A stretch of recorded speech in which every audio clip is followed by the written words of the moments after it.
Kebahagiaan sejati. Penuntun menuju kebahagiaan yang sejati ini akan mengantar Anda ke dalam suatu hubungan pribadi yang akrab dengan Tuhan. Bab demi bab menimbulkan kesan yang mendalam bila itu dibaca dengan doa yang tekun. Penulisnya Ellen Goldwhite memperoleh suatu hubungan pribadi yang sangat berarti dengan Tuhan pada masa mudanya. Dan ketika dia berusia 17 tahun, ia telah menyerahkan sepenuhnya hidupnya bagi Tuhan. Bab 1. Kasih Allah kepada manusia. Saya akan membacakan dari alinea pertama sampai yang ketujuh. Alam dan wahyu sama-sama menyaksikan kasih Allah. Bapa semawi kita adalah sumber kehidupan, kebijaksanaan, dan kebahagiaan, kegembiraan. Pandanglah benda-benda alam yang indah dan menakjubkan. Renungkanlah penyesuaian yang mencengangkan terhadap keperluan-keperluan dan kebahagiaan, bukan saja kepada manusia, tetapi juga untuk semua makhluk ciptaan lainnya. Sinar matahari dan hujan yang menerangi dan menyegarkan bumi, bukit-bukit dan lautan, serta lembah-lembah, semuanya berbicara kepada kita tentang kasih Allah kepada makhluk ciptaannya.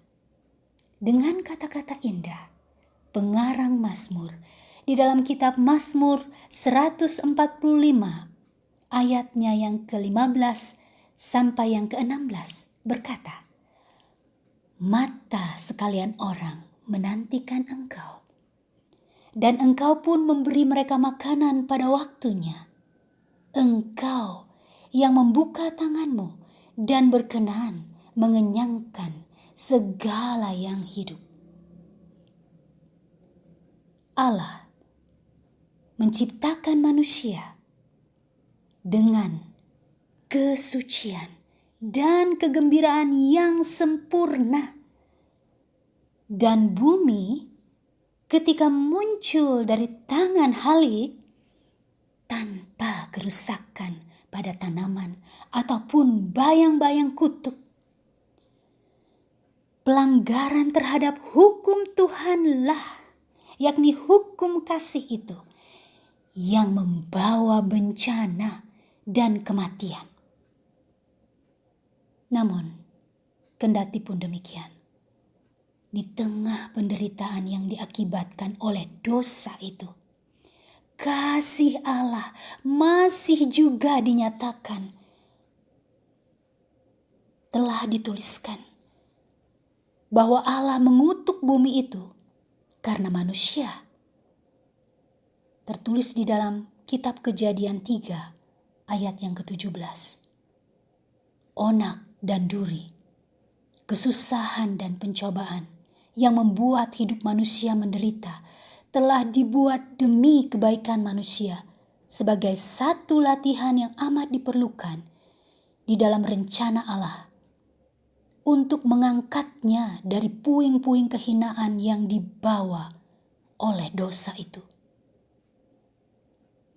Dunia ini, meskipun sudah jatuh, bukanlah semata-mata menjadi duka dan kesengsaraan.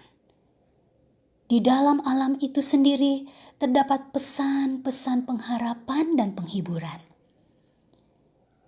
Dalam alam ini terdapat bunga-bunga dari pohon yang berduri dan duri-duri yang ditutupi oleh bunga-bunga mawar.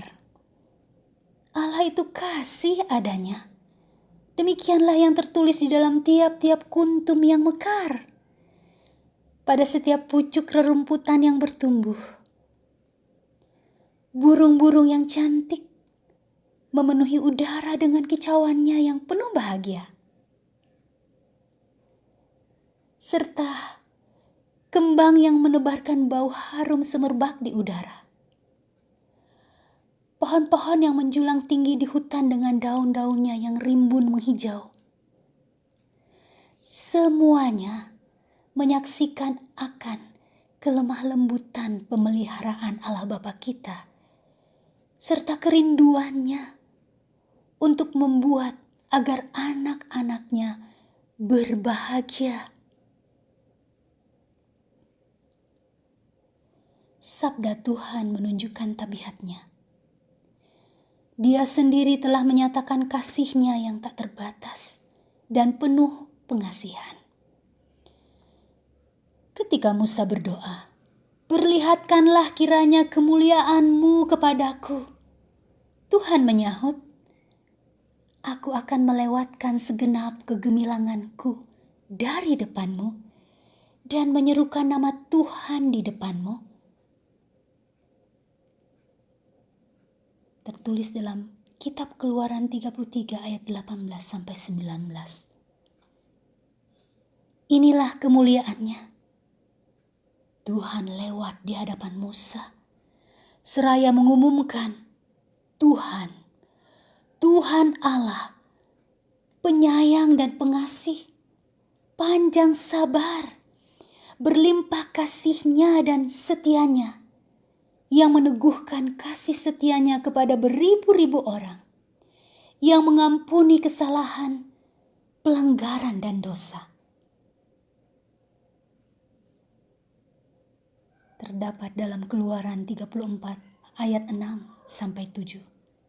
Dia pengasih dan penyayang yang panjang sabar dan berkenan kepada kasih setia. Tertulis di dalam Yunus 4 ayat 2 dan Mika 7 ayat 18. Allah telah mengikatkan hati kita kepadanya dengan tanda-tanda yang tak terhitung jumlahnya di langit maupun di bumi, melalui alam, serta ikatan-ikatan yang terdalam dan terlembut yang ada di dunia ini yang dikenal oleh manusia.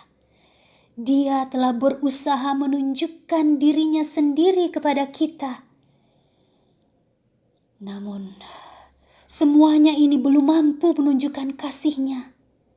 Meski semua bukti ini telah diberikan, setan masih saja membutakan pikiran-pikiran manusia, supaya dengan demikian mereka memandang Allah dengan rasa takut. Mereka menganggapnya kejam, tak berpengasihan.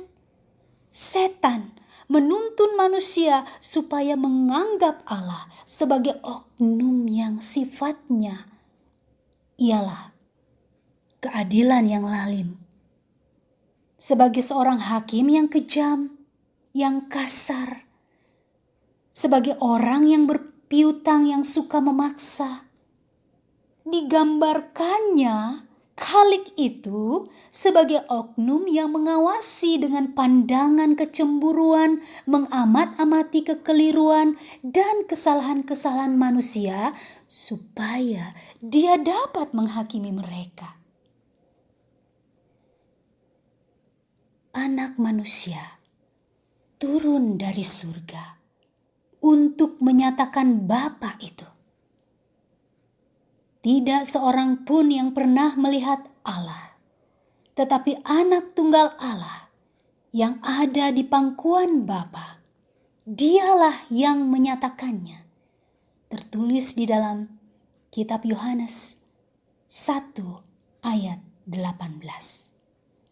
Tidak seorang pun mengenal Bapa selain Anak, dan orang yang kepadanya Anak itu berkenan menyatakannya. Tertulis di dalam Kitab Matius 11 ayat yang ke-27. Ketika salah seorang dari murid-murid itu memohon, "Tunjukkanlah Bapa itu kepada kami." Yesus menjawab, telah sekian lama aku bersama-sama kamu, namun engkau tidak mengenal aku. Barang siapa telah melihat aku, ia telah melihat Bapa. Bagaimana engkau berkata, tunjukkanlah Bapa itu kepada kami? Yohanes 14 ayat 8 sampai 9. Demikian kali ini bacaan kita, dan akan kita lanjutkan pada pertemuan kita yang berikutnya. Tuhan Yesus memberkati.